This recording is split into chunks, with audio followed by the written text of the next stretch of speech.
Hello friends, welcome back once again. Friends, हम लोग जानेंगे आज एक नया चैप्टर के रूप में, और नया चैप्टर हमारा होगा पादप जगत, अर्थात क्या, प्लांटी किंगडम। पूरे पादप जगत के बारे में एक चैप्टर है कंप्लीट।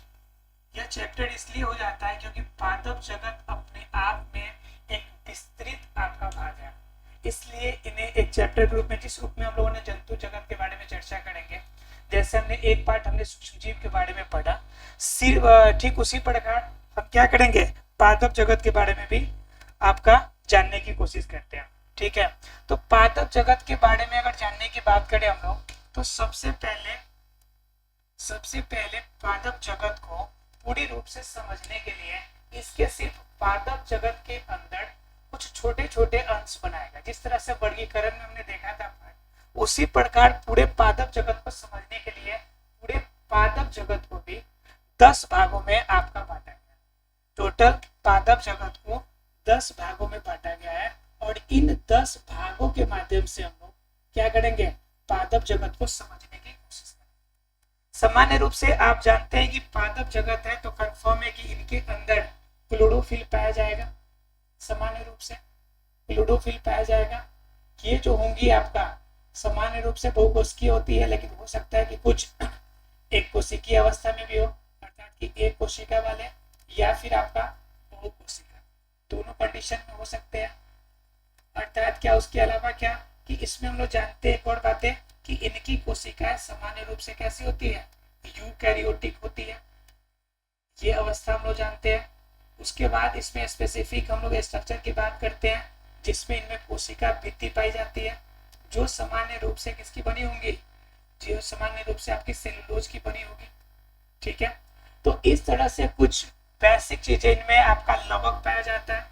इनमें क्या पाया जाता है, लवक पाया जाता है। इनमें मुख्य रूप से आपका रसधानियां पाई जाती हैं, जो रसधानियां लगभग एक कोशिका की लगभग 90% पार्ट को आपका कवर करती है पूरे वेटेज के अकॉर्डिंग।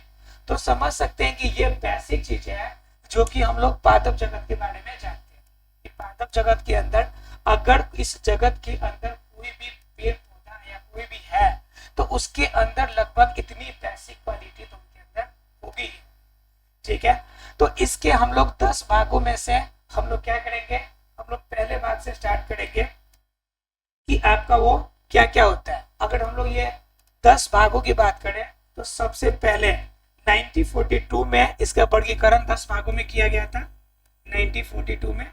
और ये किसने किया था, तो उनका नाम था ओस्वाल्ड टिप्पो। ठीक है, इन्होंने सबसे पहली बार 1942 में यह पादप जगत को 10 भागों में बांटने का काम किया, क्योंकि इन्होंने ही आपका कभी कभी ऑब्जेक्टिव क्वेश्चन में पूछ देता है साइंटिस्ट के, तो इसलिए आप लोग क्या करेंगे कि इनको जरूर याद रखेंगे कि यह 10 भागों में किसने विभाजित किया था। जिस तरह से आपने याद किया कि सबसे पहले आधुनिक वर्गीकरण के पिता कैरोलस लिनियस, 5 भागों में आपका आर एच व्हिटेकर, या स्टार्टअप सबसे पहले किया अरस्तु ने। तो इस तरह से आपको इन वैज्ञानिक का भी नाम याद रखना है कि ओस्वाल्ड टिप्पो ने 1942 में सबसे पहले पादप जगत के विस्तृत जानकारी के लिए पूरे पादप जगत को 10 भागों में कैटेगराइज करने की कोशिश करी। और उनका जो सबसे पहला पार्ट जो हम लोग को जानना है, वह पार्ट है आपका थैलोफाइटा। कौन सा पार्ट है, आपका थैलोफाइटा। ठीक है, थैलोफाइटा, इसके बारे में हम लोग क्या करेंगे, जानेंगे। अब ध्यान दीजिएगा, कभी भी हम लोग जो भी आपका टॉपिक पढ़े, तो उसमें माइंड सेटअप आपका ये होना चाहिए कि आपको उसका कीवर्ड निकालने आना चाहिए, ताकि एग्जाम में क्या होगा कि उसका आंसर कीवर्ड से निकल जाएगा। अब मैंने थैलोफाइटा कहा, तो मैं पहले से तोड़ के देखते हैं कीवर्ड को कि इससे क्या निकल के आता है। थैलो का मतलब क्या हो गया, थैला, या फिर हम कह सकते हैं थैलस। और फाइटा का मतलब होता है पौधा। फाइटा का मतलब क्या होता है, पौधा। मतलब ऐसा पौधा जो थैलस के फॉर्म में हो, जो किसके रूप में हो, थैलस के फॉर्म में। थैलस मतलब क्या, सीधे शब्द में क्या है कि यह आपका एक थैला के रूप में स्ट्रक्चर होगा, जिनके अंदर पौधा के अन्य भाग आपका उपस्थित रहेगा, यानी एक बैग के रूप में, एक थैले के रूप में रहेगा। तो यह जो कैटेगरी होगी, यह थैलोफाइटा के अंतर्गत आएगी। अब जब कंफर्म है कि जब यह थैले के रूप में रहेगी, थैलस के फॉर्म में रहेगी, तो क्या बताइए कि इसके अंदर क्या इसके अंदर पत्तियां पाई जाएंगी? तो बिल्कुल भी नहीं, इनके अंदर पत्तियां तो पाई नहीं जाती। क्या इनके जड़ें विकसित अवस्था में होंगी? बिल्कुल भी नहीं होंगी। क्या इनके पास आपकी तना या अन्य भाग विकसित अवस्था में होगी? तो बिल्कुल भी ये भाग नहीं होने वाली है। ठीक है, अर्थात क्या थैलोफाइटा एक थैलस के फॉर्म में रहेगी, अर्थात कि उनके अंदर पत्तियां, जड़ें, तना ये सभी ज्यादा विकसित नहीं होंगी। अब एक बात और है, जब ध्यान दीजिएगा, जब जड़ें, तना और पत्तियां विकसित नहीं है तो फिर इनका पोषण किस रूप में होगा? ठीक है, तो पोषण के लिए ऐसा जगह चाहिए जहां पे आसानी से यह अपने आप को जीवित रख सके। तो वास्तव में यह अपने आप को जीवित रखने के लिए किन जगहों पे रखता है? नमी युक्त स्थानों पे। कहां पे रखता है? नमी युक्त स्थानों पे। तो नमी युक्त स्थान कहीं भी हो सकता है, किसी आपका नदी के किनारे हो सकता है, किसी कोस्टल एरिया के किनारे, यानी कि कोई भी जहां पे नमी युक्त हो, जहां पे आपका पानी का अच्छा स्रोत हो, तो वहां पे आपका थैलोफाइटा में क्या हो सकता है जी? प्राप्त हो सकता है। और इनके अंदर जनन की बात करें कि यह अपनी जनसंख्या कैसे बढ़ाती है, तो कन्फर्म में थैलस के फॉर्म में रहेगा, तो यह बीजाणुधानी का फॉर्म बनाएगा। तो इनके अंदर जो जनन की क्रिया भी होगी वह सामान्य रूप से कैसी हो जाती है? बीजाणु जनन। मैंने बीजाणु जनन में आपको बताया था कि एक थैलस रहेगा, एक थैला रहेगा, और थैला के अंदर क्या होता है? बीजाणुधानी कहलाता है। उसके अंदर छोटे छोटे स्पोर्स होंगे और वो जब फटेगा तो उनसे बहुत सारे नए पौधे बनेंगे। ठीक है, तो ठीक उसी प्रकार थैलोफाइटा जो होगा उनके अंदर भी क्या होंगे? बीजाणु जनन के द्वारा आपका क्या होगा? लैंगिक असोडी जनन की प्रक्रिया इसमें होंगी। इनमें क्या होती है कि कभी कभी कुछ रूप में आपका क्या कहते हैं, लैंगिक जनन की क्रिया भी होती है, लेकिन यह केंद्रीय रूप में सिर्फ होती है। केंद्रक रूप में आपका युग्मक संलयन तक ही आपका सीमित रहता है। ऐसा नहीं कि कोशिका विभाजन करके बड़े जीव या ज्यादा बड़े फॉर्म में आएगा। यह युग्मक संलयन की क्रिया तक ही अपना क्या करता है? लैंगिक जनन की क्रिया का रूप दिखाता है। ठीक है, तो ये हम लोग क्या कर लिए, इनके बारे में यह बेसिक चीजें थी जो हम लोगों ने जान लिया। अर्थात थैलोफाइटा क्या होगा? जिनमें पत्तियां, जड़ें, तना या फिर अन्य भाग जो होंगी वह ज्यादा विकसित नहीं होगी। रहने का इनका जगह सीमित होगा। किन जगहों पे ज्यादा रहेगा? ये रहेगा ज्यादातर नमी युक्त जगह, जहाँ पे नमी ज्यादा मिलती है। उसके बाद क्या, इनके अंदर जनन की क्रिया कैसी होगी? सामान्य रूप से बीजाणु जनन के द्वारा, लेकिन कुछ कभी कभी क्या करते हैं, यह लैंगिक जनन की क्रिया को भी प्रदर्शित करते हैं। और लैंगिक जनन की क्रिया में क्या होगा आपका? मुख्य रूप से इनमें युग्मक संलयन के द्वारा ही आपका जनन की क्रिया होगी। तो ये आपके थैलोफाइटा ग्रुप के अंदर रहने वाले जीव आपके। ठीक है, तो बताइए इसमें किसी को दिक्कत हो थैलोफाइटा में? तो थैलोफाइटा में हमें नहीं लगता कि इसमें कोई दिक्कत होना चाहिए, क्योंकि इसकी बेसिक चीजें जो थी हम लोगों ने जानी। ठीक है, अब थैलोफाइटा जाना, तो इसमें हम लोग अब थोड़ा सा जानेंगे शैवाल के बारे में, क्योंकि सबसे बड़े स्तर पर अगर देखा जाए तो पादप जगत में सबसे बड़े स्तर में जो रहता है आपका जनरली वो होता है आपका शैवाल। तो थैलोफाइटा अगर पता है आपको, ठीक है, तो शैवाल के बारे में जानकारी प्राप्त करना आपके लिए क्या हो जाएगा? आसान हो जाएगा। अगर थैलोफाइटा क्लियर है तो जान लेते हैं थोड़ा सा शैवाल के बारे में। शैवाल एक बड़े स्तर पे पादप जगत में अपना स्थान, ठीक है, स्थान रखने के पीछे रीजन भी है। क्यों? क्योंकि थैलोफाइटा शैवाल के अंदर लगभग 20,000 प्रजातियां हमें अवगत है, अर्थात जिनके बारे में हम लोग जानकारी हम लोग प्राप्त कर चुके हैं। अर्थात कि लगभग शैवाल के 20,000 जातियां हमें हमारी समझ में है, या फिर हम लोग उन पे रिसर्च कर चुके हैं। तो क्या है कि शैवाल जो होगा 20,000 जातियां हैं, तो हम ऐसा नहीं कह सकते कि शैवाल जो होगा सिर्फ एक कोशिकीय ही होते हैं या छोटे स्तर में होते हैं। शैवाल के अंदर भी दोनों तरह के स्ट्रक्चर होंगे। आपका दोनों तरह के स्ट्रक्चर का मतलब क्या? इनके अंदर आपका कुछ जीव जो होंगे वो एक कोशिकीय भी होंगे, एक कोशिका वाले भी होंगे, और कुछ ऐसे भी जीव होंगे जो बहुकोशिकीय हो। जो कैसे हो? बहुकोशिकीय हो, यानी कि बहुत सारी कोशिका वाले हो। तो आपका दोनों कंडीशन होंगे। ठीक है, तो इसके अंदर क्या हो जाएगा कि जब एक कोशिकीय की बात करेंगे तो क्लेमाइडोमोनस है, क्लेमाइडोमोनस। ये क्लोमाइडोमोनस किसका एग्जांपल है? ये एग्जांपल है हमारा शैवाल का, जो किस अवस्था में रहता है? वो रहता है आपका एक कोशिकीय अवस्था में। ये हमारे कोशिकीय के एग्जाम्पल हो गया। उसके बाद अगर हम बात करें बहुकोशिकीय में, ठीक है, तो बहुकोशिकीय में क्या होता है हमारा अल्वा, ये भी एक प्रकार का क्या है, शैवाल है, लेकिन ये किस अवस्था में रहता है, बहुकोशिकीय अवस्था में।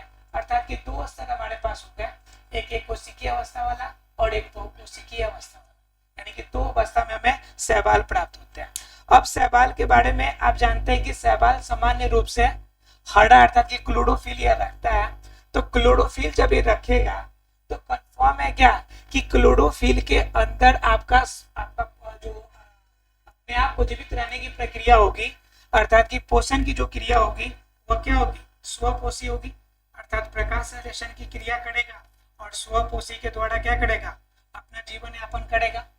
इसके अलावा स्वपोषी के अलावा अगर इनके अंदर जनन की बात करें तो जनन के अंदर अगर बात करें तो इनके अंदर तीनों प्रकार की जनन की क्रिया होती है, जिसमें आपका अलैंगिक जनन हो जाएगा, ठीक है, उसके बाद आपका वर्धी जनन हो जाएगा, उसके बाद आपका युग्मक के फॉर्म में एक युग्मकीय रूप में आपका क्या होता है, इनके अंदर लैंगिक जनन की क्रिया भी हमें देखने को मिलती है। तो कह सकते हैं कि इनके अंदर पोषण की अगर बात करें तो पोषण आपका स्वपोषी होगा मुख्य रूप से। क्यों? क्योंकि जो शैवाल होते हैं वो हरे होते हैं, और हरा का मतलब क्या है कि इनके अंदर किसकी उपस्थिति होगी, क्लोरोफिल की, और जब क्लोरोफिल की उपस्थिति होगी, जब ये हरा होगा तो कंफर्म है कि इनके अंदर प्रकाश संश्लेषण की क्रिया होगी, तो यह अपना पोषण स्वपोषी तरीके से करेगा। और जनन की बात करें तो आपका क्या हो जाएगा, अलैंगिक तरह से वर्धी रूप में लैंगिक जनन। अब अलैंगिक जनन में भी क्या कर सकता है, ये कर सकता है मुख्य रूप से खंडन, मुख्य रूप से क्या कर सकता है, खंडन के द्वारा अपनी जनन की क्रिया करती है। मैंने आपको खंडन में बताया था जनरली वैसे एक कोशिकीय जीव जो सिर्फ अपनी पूरी आपकी परिचालन सिर्फ एक कोशिका के माध्यम से करती है, तो वह द्विखंडन या बहुखंडन क्रिया को प्रदर्शित करती है। इसमें क्या होता है कि एक टूटेगा तो एक से दो बनेगा, या हो सकता है कि दो से अधिक बने। जब दो बनेगा तो द्विखंडन, जब दो से अधिक बनेगा तो क्या, आपका बहुखंडन। वर्धी चरण में बताया था कि कोई भाग वृद्धि करेगा उससे आपका नया कंडीशन ले लेगा, जैसे मैंने आपको बताया था मुकुलन में, जिसमें मुकुल निकल रहे थे और उनसे नया पार्ट बन जा रहा था। और लैंगिक जनन की क्रिया तो आप लोग जानते हैं कि जब क्या युग्मकों का संलयन हो, केंद्रकों का संलयन हो, आपका वो युग्मक एक युग्मकी के रूप में हो सकता है, बहुयुग्मकी के रूप में हो सकता है, किसी भी रूप में जब युग्मकों का संलयन होगा तो वो कंडीशन हमारा कैसा होगा, लैंगिक जनन हमारा होगा, ठीक है। उसके बाद क्या होते हैं कि इनके अंदर आपका और जीवन चक्र की अगर बात करें तो आपकी क्या होती है कि इनके जीवन चक्र में सबसे आपका इंपॉर्टेंट बात है कि यह आपका क्या होता है, थैलस के रूप में रहता है, यानी कि जनरली इनकी संरचना जो होती है थैलस के रूप में आपका मिलती जुलती है, यानी कि संरचना जो होगी थैलस के समान ही होती है। लेकिन थैलस के समान में एक विशेषता इनमें होती है कि इन थैलस के अंदर इनकी जो आपका बहुकोशिकीय जीव है वह आपका क्या होता है, विकसित अवस्था के उत्तक पाए जाते हैं। क्या होते हैं जी, विकसित अवस्था के उत्तक उनमें मिलेंगे, ठीक है। तो ये कुछ विशेषता किनके बारे में, शैवाल के बारे में, जिनके बारे में हम लोगों ने जाना क्या कि इनकी जातियां 20,000 से अधिक खोजी गई है। ये कोशिकीय बहुकोशिकीय दोनों हो सकता है। एक कोशिकीय में बहुत सारे एग्जाम्पल है जिनमें क्लेमाइडोमोनास भी हो सकते हैं, बहुकोशिकीय में अल्वा हो जाएंगे। इनके अंदर पोषी के पोषण की बात करें तो स्वपोषी करेगा क्योंकि इनके अंदर क्लोरोफिल पाया जाता है। उसके बाद जनन की बात करें तो तीनों कंडीशन में जनन कर सकता है, अलैंगिक, वर्धी और लैंगिक। और संरचना की बात करें तो थैलस के फॉर्म में रहेगा, लेकिन क्या होगा, विकसित आपका अवस्था में रहेगा। क्लियर है यहाँ तक। और इनकी स्थिति की बात करें तो सामान्य तौर से जिस तरह से थैलस रहता है उसी तरह से ही रहता है। यह भी आपका जनरली आपका जो पौधे होते हैं वह जलीय अवस्था में ही होते हैं, ठीक है, जलीय ही होते हैं, लेकिन कुछ जगहों पे आपका थोड़ा सा नमी युक्त वाले जगह पे भी होता है। इसका आपका सीधा साधा एग्जाम्पल आप लोग देखते होंगे, जो आपके पास पानी का जो भी स्रोत होगा, जो भी नलकूप होगा, उसके पास आप देखते होंगे ग्रीन कलर का आपका जो आपका एक लेयर बैठ जाता है, ठीक है, ग्रीन कलर का लेयर पक्के के पास बैठ जाता है, जिन पे आप देखते होंगे कि उसमें एक बड़ी विशिष्ट गुण होती है, उसमें बड़ी विशिष्ट क्वालिटी होती है। क्या क्वालिटी होती है कि अगर जिस भाग में वह पकड़ा हुआ है, आपका ग्रीन कलर का एक लेयर बैठा हुआ है, उस वाले पार्ट पे अगर आप पैर रखते हैं तो आप वहां पे पैर रखते ही हवाई जहाज की स्पीड से 2-4-10 मीटर तक चले जाते हैं, यानी फिसल जाते हैं। तो यह क्वालिटी किसमें होती है? शैवाल में होती है। तो वह जो आप घोड़ों पे देखते हैं ग्रीन ग्रीन कलर का, वह ग्रीन कलर वास्तव में क्या है? शैवाल है।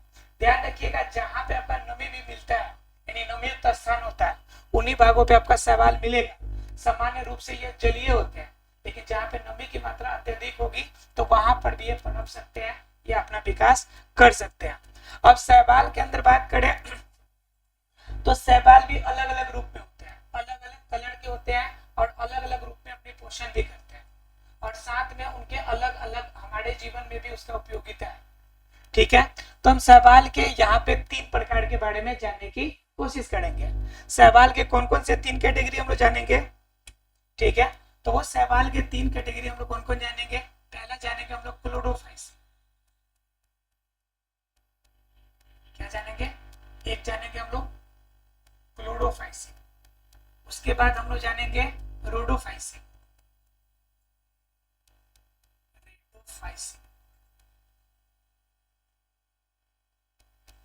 क्या हो गया हमारा? क्लोरोफाइसी, रेडोफाइसी, और एक और प्रकार है इनका जिससे हम लोग जानेंगे, और वह प्रकार हमारा क्या होता है? उससे हम लोग किस नाम से जानते हैं? फियोफाइसी। क्लोरोफाइसी, रेडोफाइसी, एक होता है फियोफाइसी। फियोफाइसी, तो ये 3 कैटेगरी हो गए, और तीनों कलर बेस पे है, और तीनों का यूज अलग अलग है, रहने का जगह अलग अलग है, उनके अंदर संरचनाएं भी भिन्न भिन्न होती है। तो तीनों के बारे में जान लेते हैं, क्लोरोफाइसी, रेडोफाइसी और फियोफाइसी के बारे में। तो पहले हम लोग चर्चा करेंगे किसके बारे में? क्लोरोफाइसी के बारे में। पहला हमारा 1 नंबर का क्लोरोफाइसी। तो देखिए क्लोरोफाइसी के अंदर फिर हम इसके वर्ड के कोड करने का कोशिश करेंगे, कि वर्ड के अंदर हम जानने के करेंगे कि कीवर्ड में क्या हम चेंजेस कर सकते हैं। तो कीवर्ड में क्लोरो है और फाइसी है। फाइसी का मतलब फाइटो हो गया, और फाइटो का मतलब क्या होता है? पौधा। और क्लोरो का मतलब क्या होता है? जो आपका क्लोरो वाले पार्ट को रखता हो। क्लोरो का मतलब होता है आपका ग्रीन, और ग्रीन का मतलब होता है आपका हरा, यानी जिनके अंदर हरा वाला पार्ट जाता हो, अर्थात कि ग्रीनरी पार्ट जाता हो, और वह आपका पौधे के कैटेगरी में हो, तो वो हमारा कहलाएगा आपका शैवाल क्या? क्लोरोफाइसी। यानी कि वैसा आपका शैवाल जो देखने में कैसा हो? हरा हो, उसे हम लोग क्या कहेंगे? क्लोरोफाइसी कहेंगे। ठीक है, अब क्लोरोफाइसी तो हमने कह दिया कि क्लोरोफाइसी कहेंगे। अब इनमें आपका अगर क्लोरोफिल भी पाया जाएगा, तो क्लोरोफिल भी किस तरह के क्लोरोफिल हो सकते हैं? तो इनकी विशेषता की अगर बात करें तो इनके अंदर जो क्लोरोफिल मिलेगा हमें, यह क्लोरोफिल आपके 2 तरह के क्लोरोफिल मिलेंगे। एक तो क्लोरोफिल ए मिलेगा, और दूसरा क्लोरोफिल क्या मिलेगा? बी।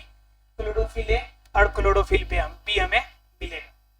दूसरा क्या है आपका, कि इसके आकार की बात करेंगे, तो इसके आकार की बात करें तो यह समान रूप से प्लेट की संरचना के रूप में रहता है। तस्तरी देखे होंगे आप लोग, खाना खाने वाला जो प्लेट होता है उसके आकार में चपटी फॉर्म में रहेगा आपका।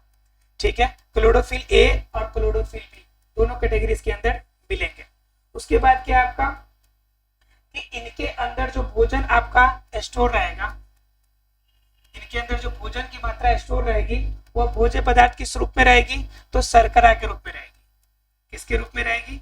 स्टार्च के रूप में, अर्थात कि शर्करा के रूप में इसके अंदर भोजन रहेगा। जनरली इनके अंदर जनन की क्रिया की बात कीजिएगा, तो जनन की क्रिया कैसी होगी? अलैंगिक जनन जनरली होती है। ठीक है, और अगर लैंगिक जनन होती भी है तो उनके अंदर जो होता है वह आपका 3 कंडीशन में होता है। एक होता है आपका समयुग्मकी, ठीक है, उसके बाद विषमयुग्मकी, समयुग्मकी और विषमयुग्मकी, दोनों फॉर्म में आपको देखने को मिलेगा। लैंगिक भी अगर आपका लैंगिक होगा तो समयुग्मकी विषमयुग्मकी के फॉर्म में होगा। उसके अलावा अगर इनमें पोषण की बात करें तो कंफर्म है कि क्लोरोफिल पाया जा रहा है, तो इसके अंदर क्या होगा? पोषण की क्रिया जो होगी वो कैसी हो जाएगी? स्वपोषी। क्या होगी? इनके अंदर जो क्रिया होगी वास्तव में कैसी हो जाएगी? वह स्वपोषी कंडीशन में आपको होगी। उसके अलावा क्या होगा कि इनके अंदर जो बाहरी दीवार होगी, मतलब क्या कोशिका भित्ति जो होंगी वो किसकी बनी होंगी, वह बनी होंगी आपकी सेलुलोज की। छठा कंडीशन आपका सेलुलोज की बनी। तो ये कुछ थे हमारे किसके बारे में, क्लोरोफाइसी के बारे में, कि क्लोरोफाइसी के अंदर विशिष्ट लक्षण में हमें क्या क्या देखने को मिलते हैं। इनके अलावा यह जब जलीय अवस्था में रहते हैं तो इनके अंदर कुछ आपके क्या होते हैं, प्रचलन अंग भी दिखाई पड़ते हैं, ताकि क्या करते हैं, अपने आप को तैरने में मदद करते हैं। तो जो तैरने वाला प्रचलन अंग होता है, ये आप लोगों ने पढ़ा होगा अमीबा वाले में, कि अमीबा के अंदर क्या पाया जाता है, सिलिया पाया जाता है। क्या पाया जाता है, सिलिया। तो सिलिया क्या होता है कि जब आपका एकोशिकीय जीव है, आपका इसके अंदर सिंगल स्टेज अर्थात प्रचलन, तो उसे सिलिया कहेंगे। जब लेकिन यही ग्रुपिंग में एक साथ में एक से ज्यादा हो, तो यह किस कंडीशन में होगा, फ्लैजिला के कंडीशन। किस कंडीशन में होगा, फ्लैजिला के कंडीशन। तो यह जो शैवाल होगा क्लोरोफाइसी, इसके अंदर जो होगा आपका फ्लैजिला का स्ट्रक्चर आपको देखने को, ठीक है। तो ये क्या हो गया, आपके क्लोरोफाइसी का आपका कंडीशन हो गया। और फ्लैजिला भी होंगे, तो इनके अंदर जो संख्या होगी एक में 8 फ्लैजिला स्तर तक हो सकते हैं, यानी कि एक आपका क्लोरोफाइसी के अंदर लगभग 8 फ्लैजिला वाले स्ट्रक्चर आपको देखने को मिल सकते हैं। तो इस तरह से टोटल हमने क्या देखे, 7 इंपोर्टेंट बातों को जानने की कोशिश की हम लोग, किसके बारे में, क्लोरोफाइसी के बारे में। एक और इनकी खास बात यह होती है कि ये किसी भी पानी में रह सकते हैं। नमी का मतलब, पानी का मतलब किसी भी पानी में, भले वो मीठा जल हो या फिर क्या हो, खारे जल हो, यानी कि समुद्र के अंदर भी ये पाए जाते हैं, और मीठा जल, दोनों कंडीशन में आपके ये पाए जा सकते हैं। तो क्लोरोफाइसी का आपको क्लियर हो गया कि क्लोरोफाइसी के अंदर क्लोरोफिल ए और बी होंगे। यह प्लेट की संरचना रखेगा। इनके अंदर जो भोजन के पदार्थ होंगे वो शर्करा के रूप में स्टोर होंगे। अलैंगिक जनन और कुछ लैंगिक जनन भी दिखाएंगे, जो कि सिर्फ युग्मक के फॉर्म में होंगे। और युग्मक भी कैसा होगा, सब युग्मकी हो सकते हैं, विषम युग्मकी होंगे। जब इनके अंदर क्लोरोफिल की मात्रा होगी, तो क्लोरोफिल की मात्रा के कारण इनके अंदर जो पोषण की क्रिया होगी वो कैसी होगी, स्वपोषी होगी। और इनके अगर हम केंद्रक आपकी कोशिका भित्ति की बात करें तो सेलुलोज के फॉर्म में। उसके बाद फ्लैजिला आपके क्या हो जाएंगे, फ्लैजिला जो होंगे वो 8 के कंडीशन में हो जाएंगे। यह किस पानी में रह सकते हैं, मीठा पानी में या खारे पानी, दोनों कंडीशन में ये रह सकते हैं। तो यहां तक क्लोरोफाइसी आपको क्लियर हो गया होगा, ठीक है। अगर ये क्लियर हो गया होगा तो हम जान लेते हैं कि ये आपके लिए फायदेमंद कैसे होता है, क्लोरोफाइसी आपके लिए बेनिफिशियल कैसे है, मतलब क्लोरोफाइसी के लाभ क्या है, ठीक है। तो क्लोरोफाइसी के लाभ की बात करें तो पहला नंबर तो ये आहार के रूप में, मानव के आहार या भोजन के रूप में इस्तेमाल होता है। आहार अर्थात कि भोजन के रूप में इस्तेमाल होगा। दूसरा कंडीशन है कि यह जो जानवर है, जानवर के चारे के रूप में इस्तेमाल होता है, ठीक है। इसके अलावा तीसरा कंडीशन है कि यह जो क्लोरोफाइसी है, यह आपका सिंगल कोटेड आपका प्रोटीन होता है। तो यह प्रोटीन की मात्रा में भी आपका, जब प्रोटीन का यूज कहीं करना हो तो प्रोटीन के फॉर्म में भी इसका इस्तेमाल हो जाता है। चौथा नंबर क्या होता है कि कभी कभी हमें क्या करनी पड़ती है, क्लोरोफाइसी से हम लोग क्या कर लेते हैं, एंटीबायोटिक दवा भी हम लोग बना लेते हैं, एंटीबायोटिक दवा भी हम लोग बना लेते हैं, ठीक है। तो इस तरह से क्या हो जाता है कि ये हमारे लिए कि क्या काफी ज्यादा फायदेमंद हो जाता है। और इसके अलावा और इसके फायदे की बात कर ले तो पांचवा एक और फायदा जान लीजिए आप, यह जो आपका ऑक्सीडेशन पॉड होता है, जिससे आपका सांस लेने में जब समस्या उत्पन्न होती है तो एक पैड लगाया जाता है जिससे आपको सांसों की कमी को पूरा किया जाता है। तो आपका ऑक्सीडेशन जो पॉड होता है उसके अंदर भी आपका इसका इस्तेमाल, क्लोरोफाइसी का इस्तेमाल किया जाता है, क्योंकि जब निषेचन करेगा, निषेचन कह रहे हैं, इनके अंदर प्रकाश संश्लेषण की क्रिया होगी तो उनके अंदर ऑक्सीजन भरपूर मात्रा में हमें प्राप्त होगा। इसलिए ऑक्सीडेशन पॉड के अंदर भी क्लोरोफाइसी का इस्तेमाल किया जाता है। हम कह सकते हैं कि नॉर्मल जीवन के अलावा यह मेडिकल क्षेत्र में भी ज्यादा उपयोगी होता है। तो क्लोरोफाइसी हमारे लिए अलग अलग रूप में उपयोगी होते हैं और इनकी मात्रा भी हमारे वायुमंडल में प्रचुर मात्रा में पाई जाती है। प्रचुर मात्रा में पाए जाने के पीछे रीजन भी है कि क्योंकि यह काफी ज्यादा अपने आप को एडेप्ट यानी अनुकूलित करने में समर्थ होती है। और अनुकूलित करने में समर्थ होने का मतलब है कि मीठे पानी में और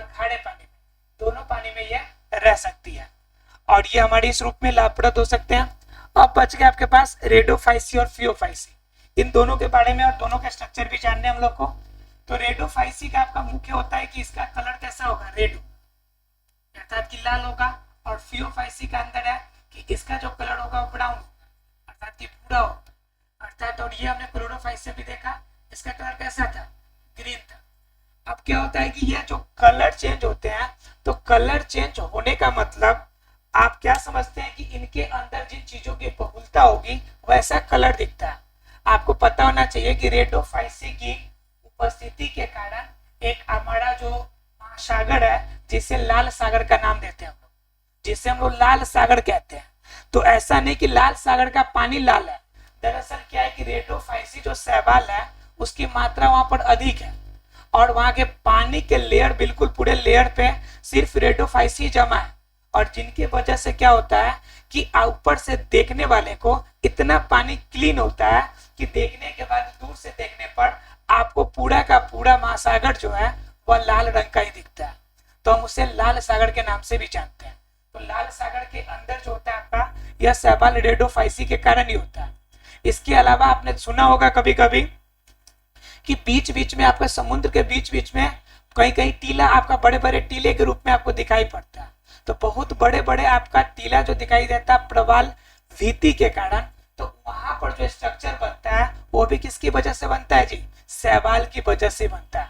मतलब कि बड़े कह सकते हैं छोटे छोटे पहाड़ के रूप में भी प्रवाल भीति जो तैयार होता है उनमें भी किसकी देन होती है, शैवाल की होती है। तो कह सकते हैं कि जलीय स्तर पे इनकी जनसंख्या क्या होती है, काफी मजबूत अवस्था में होती है। इनके बारे में और इनके स्ट्रक्चर के बारे में थोड़ा डिटेल्स हम लोग जानने की कोशिश करेंगे अगले क्लास में। आशा यहाँ तक पादप जगत क्लियर हो गया होगा, थैलोफाइटा क्लियर हो गया होगा, शैवाल के पार्ट क्लियर हो गए होंगे, क्लोरोफाइसी के लाभ और उनके बारे में क्लियर हो गया होगा। ठीक है, ये सारे पॉइंट आपको क्लियर हो गए होंगे। चलिए मिलते हैं फ्रेंड्स अगले क्लास में। अगर कोई डाउट हो तो आप हमें कमेंट्स कर सकते हैं।